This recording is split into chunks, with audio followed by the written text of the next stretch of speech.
Okay, good evening, everyone, and welcome to the Highway 19 Safety and Operations Public Involvement Meeting. On behalf of SRF Consulting Group, MSA, Revelations, and Risk DOT, we want to welcome you here. My name is Franco, and I'm the study manager for this particular project.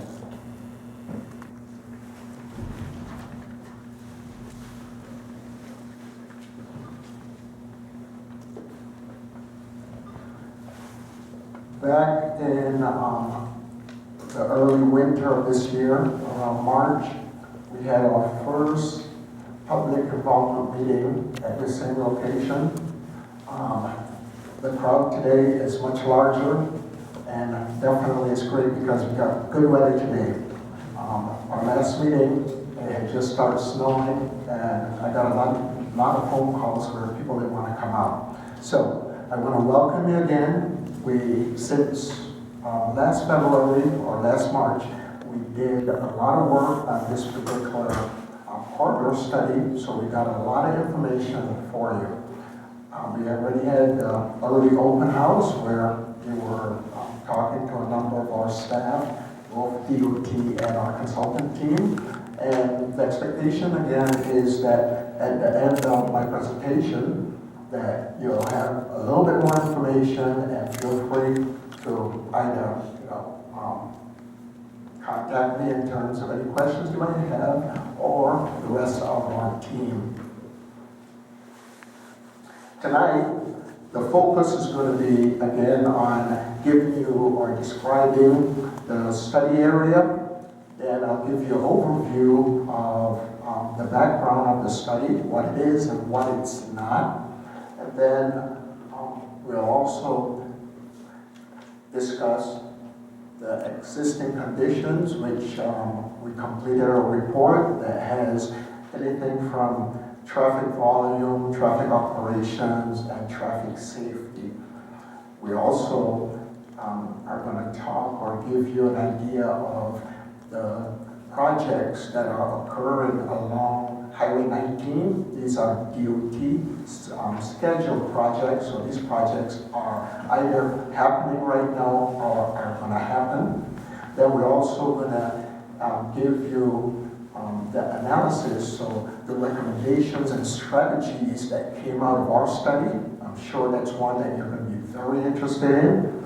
And we also have access management considerations where we have a series of concept maps that we want you to take a good look at. And remember again, those are just concept maps. So if there's going to be any type of study at that particular intersection, it's going to be more in detail, and definitely there's going to be need for further studies. So bear in mind again, as you're looking at the concept maps in the back, don't get too carried away with the line work because it's just they're just concepts, just to give you an idea of what it would look like. And then there's also a series of other studies going along that DOT is conducting along the corridor that does influence or have influence on this particular corridor. So we're going to show you those, and then we'll give you an idea schedule-wise, where we've been, where we are right now, and where we're planning to go. This presentation will take about 15 minutes, and then we'll open it up for your questions, and then continue with the rest of the open house.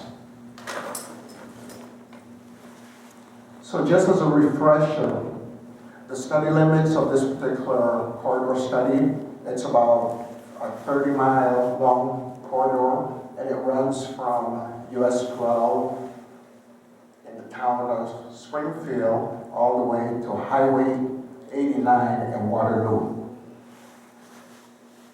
It goes through 2 counties. Dane County, covers the most of the area. And then it goes through 6 municipalities and about 5 townships.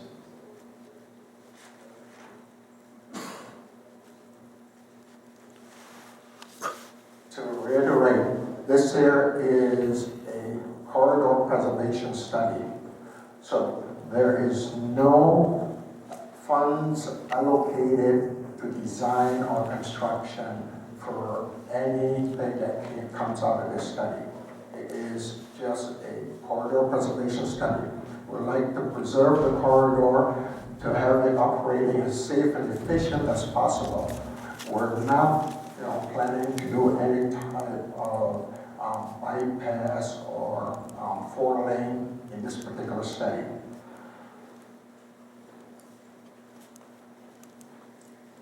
We have evaluated the existing conditions, look at anything from access to land use to safety to traffic operations. Then we identify the deficiencies that are out there and also the future needs. And then we have developed strategies and recommendations. And these strategies and recommendations we're going to share with you. And it's, again, we want you to, give us your feedback on these strategies and recommendations. Okay, the strategies and recommendations that we look at is anything, from traffic signals to roundabouts to, managing access. It could also be a passing lane. And again, these are, the strategies that are being investigated. It's a preservation study, so again, we're not, coming up with any type of major study where we need to prepare an environmental document. Okay, there's no bypass. This is pretty much, again, a corridor preservation study. So, if there's no funds allocated to what comes out of this study, why are we doing it? Well, when you think about it, traffic volume is continuing to grow. It's high and it's projected to continue to grow.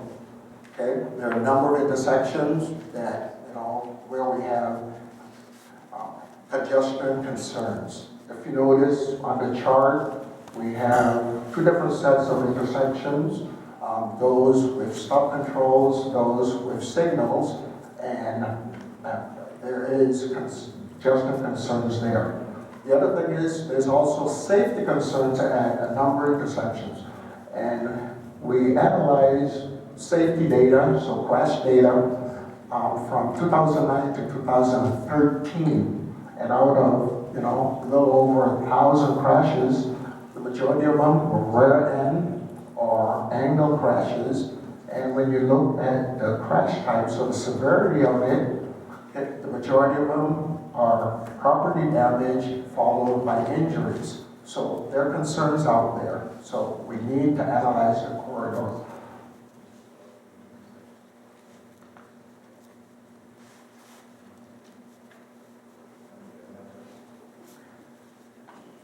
With regard to access management, you look at the chart, we've got about close to 650 access points, anywhere from residential or a regular roadway, commercial, agricultural. All those particular access points are creating conflict points with vehicles that are traveling on Highway 19.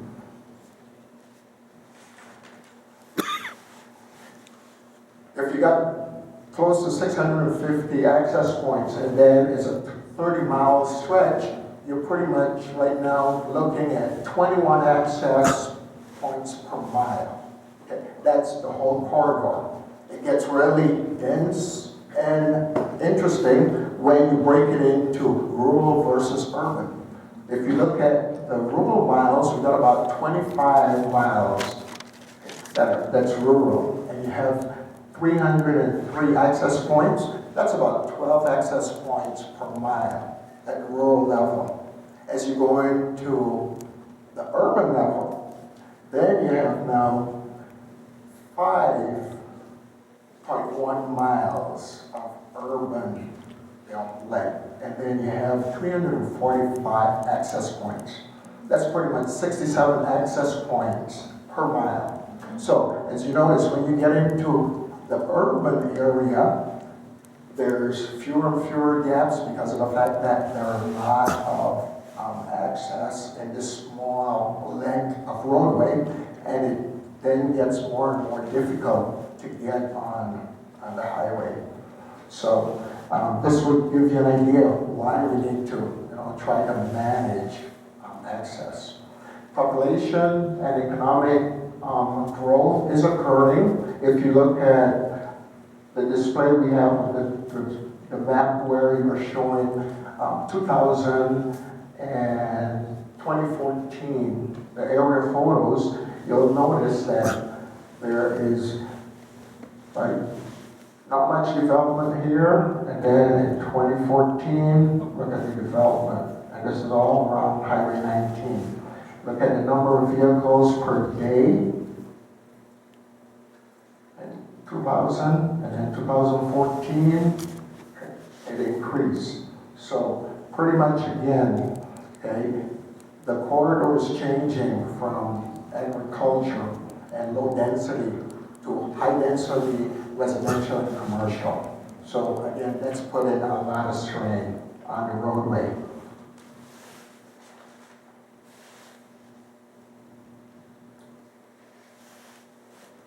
So not only is the traffic volume growing, but it's also nearing or exceeding the upper limit for two-lane facilities. If you notice, this particular area around the interstate, okay, right? And this area is in the year 2015. So this is this year's data that's showing you that right now we got areas that are nearing or exceeding the upper limit for two-lane facilities.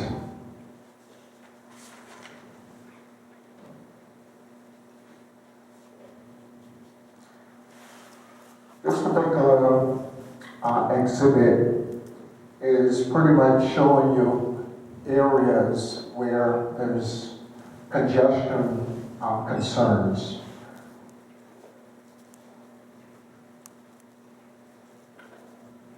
Okay. The blow up here will show you that the orange triangle are intersections that currently have congestion concerns. The yellow square is showing you intersections that we expect to have congestion concerns in the future. The greenish box are the observed congestions that we hear from previous meetings, either local officials or you, the public, telling us. And the white column box here, those again are the DOT schedule projects that are out there. So if we go back to the map,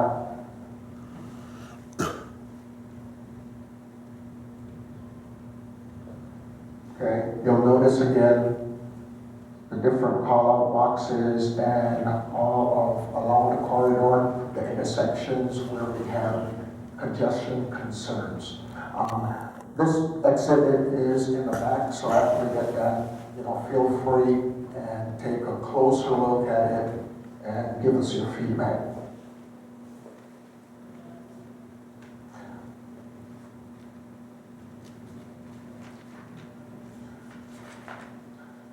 Same thing could be said for the safety. As we look at this safety exhibit, you'll notice again, it's pretty busy, right? But we do have a blow up of it where, okay, the yellow circles with the orange hash mark, that's pretty much telling us again, where we have frequency concerns. The black circle here is pretty much, again, severity concerns that are there, okay, which means the type of crashes that are occurring. Okay, we do have the white to stay consistent with the white call-out boxes. That there again is giving us the DOT scheduled projects that are out there. Where you have the yellow exploding graphic, there's where we had fatalities. And oval cyan color, those again is where, we heard from you that there's areas that are dangerous, that there's safety concerns.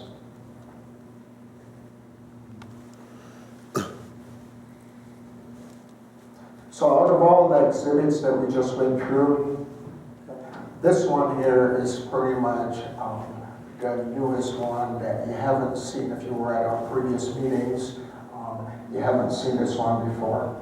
This one here pretty much gives you all of the improvements that are scheduled. Those are the ones in white.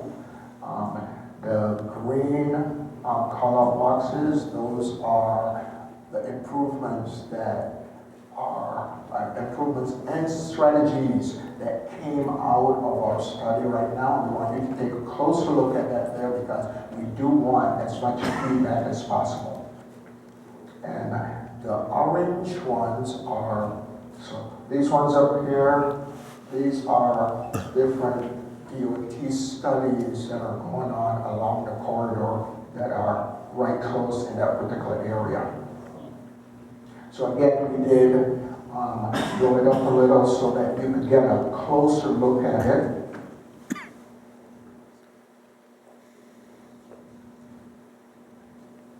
Okay, so this one here is giving you where these here are strategies and recommendations that came out of the study.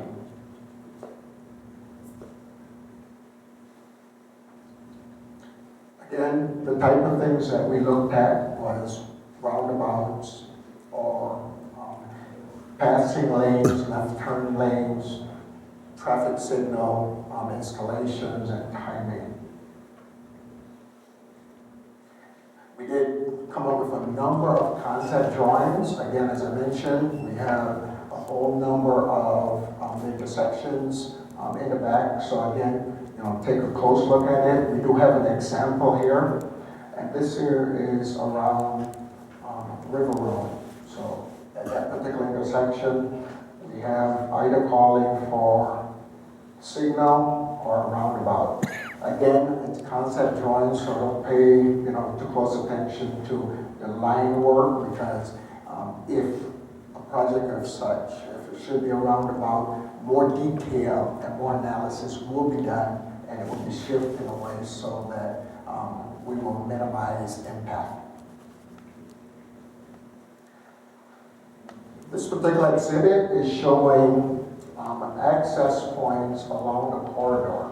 Anytime you see a black call-out box, all that there pretty much means is that we came up with some type of a consideration. So notice again, we're talking more in terms of consideration for different access points. And there's a number of ways that we could go about deciding on our considerations. First, we look to see if land use change, if there's safety concerns, and then also if it's feasible, among others, then we come up with different considerations. Considerations that we have is either we remove the driveway, we relocate the driveway, sometimes we even get into sharing, have different property owners share a driveway.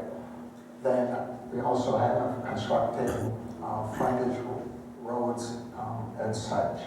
So these are all different, reasons where, if certain things happen that then forces us to have to either, consider any and above, then, we'll go ahead and recommend such. I did mention earlier about the different WIS-DOT studies that are going on in the area. And this here will pretty much give you an idea. And some of them are pretty close to, to our 19 study. look at our 19th study here, we have the NSA study going on, pretty close here. Then we also have the 51 study right here. So those two are pretty much in the immediate vicinity. So that brings us to where we are right now. So we went through the, pretty much year and a half, and collect the data. We, came up with a draft existing condition report. We had our public involvement meetings, so similar again. We had one here in Sun Prairie, then we had one in Wanakee. We also had local officials meeting both here and Sun Prairie, right? Then we also went out and we met individually with all of the municipalities and the townships to get more input from them, and developed an existing condition report. And then also now we have the strategies and recommendations. So today, last week we met with local officials from both Sun Prairie and Wanakee. And today now we are meeting with you as the second round of public involvement meetings. Tomorrow we'll be in Wanakee. And what we want out of this meeting is to, give us again, your feedback in terms of what concerns you have, and we have our staff of DOT and the consultant team here, and if we can answer your question, we'll take it back to the office, and we will definitely be able to find somebody in one of our business areas that might be able to give you an answer. So, are there any questions for us?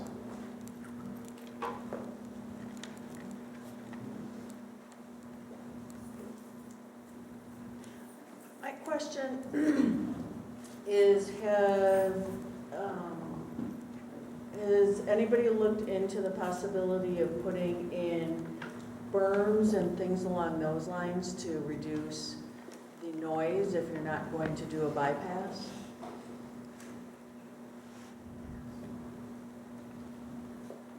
You want to take that? Anybody? The answer is not for this study. Will you? Should have thought about that before you bought. The question was sound. Right. With this particular study, we wouldn't be looking at any